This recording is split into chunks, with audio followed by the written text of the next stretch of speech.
Ассалаумағалейкум, құрметті көрермендер.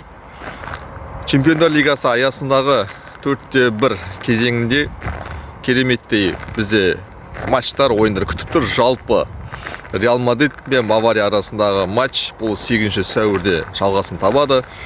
Реал Мадрид туралы айтатын болсақ, екі матчта бірінші кезеңде өте қарқынды ойын болады деп күтілуде. Жалпы Реал Мадридті мен қазір мықтылардың қатарына, фавориттердің қатарына енгіземін. Себебі чемпионаттарында да өзінің аяқтауында Арбелоның жасағындағы команда қазір жақсы бір көрсеткішке ие болатындай. Ал Баварияда тең ойын көрсетеді, бірақ сырт алаңда, бірақ Реал Мадридтің жеңісімен аяқталады деп ойлаймын бірінші кезеңде. Бұдан кейінгі матч бізде Спортинг пен Арсенал арасындағы матч. Спортингті мен 4-1 финалға жетеді деп өзім жалпы ойлаған жоқпын. Себебі ортан қолды команда, ал Арсенал қонаққа барады. Бұл жерде мен ең болмаса бір тең есеп күтіледі, болмаса минималды шөтпен Спортинг жеңеді деп ойлаймын. Бұдан кейінгі матч бізде 9 сәуірде Барселона мен Атлетико Мадрид арасында матч болмақ.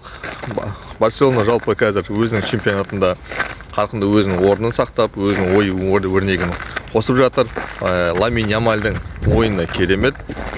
Ал Атлетико Мадрид тек қана Барселонаға кім күші келеді десеңіз, сол клубтардың бірі бұл Атлетико Мадрид. Өзінің қарқынын күшейтіп, қонақта да өзінің жақсы ойын өрнегін көрсете алады деген ойдамын. Минималды шөтпен Барселона алға шығуы мүмкін, болмаса тең есеп тіркелуі мүмкін. Төртінші ойын бұл бізде 9 сәуірде жалғасатын ПСЖ мен өз алаңында Ливерпульді қабылдайды. Яғни қазіргі уақытта білесіздер, ПСЖ өткен чемпиондар лигасының жеңімпазы, ал Ливерпульдің қазіргі Англия чемпионатындағы өте ақсақ ойындары шаршатты.